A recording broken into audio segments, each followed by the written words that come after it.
अस्सलाम वालेकुम। Fiji cooking में आपको खुशामदीद कहते हैं। आज हम बना रहे हैं आलू के बेसन वाले crispy fries.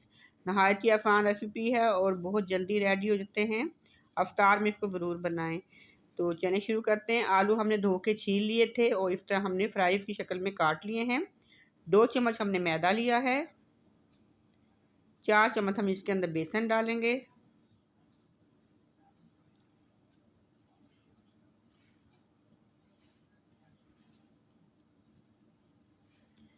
Half teaspoon नमक डालेंगे। Half teaspoon chilli flakes डालेंगे।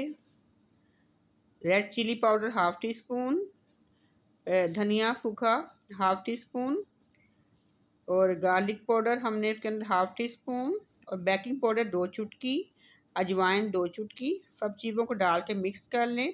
अब हमने फ्राई भी इसके अंदर डाल दिए हैं और अच्छी तरह से इसको मिक्स करेंगे। थोड़ा सा हम इसके अंदर पानी डालेंगे ताकि एक अच्छी सी कोटिंग बन जाए।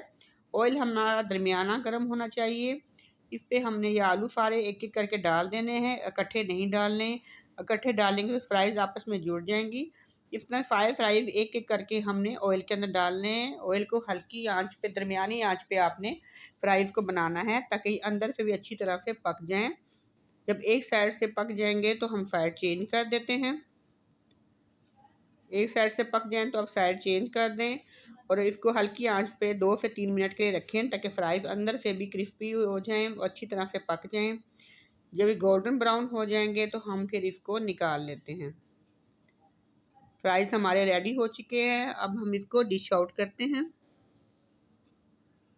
बहुत ही क्रिस्पी हैं और बहुत ही मज़े के हैं और नहायत आसान रेसिपी थी। मेरी इस रेसिपी को ज़रूर ट्राई कीजिए। मेरे चैनल को लाइक कीजिए, सब्सक्राइब कीजिए और अपनी दुआ में याद रखिएगा। फिर मिलेंगे किसी नई रेसिपी के साथ। अच्छा, खुदा हाफिज़।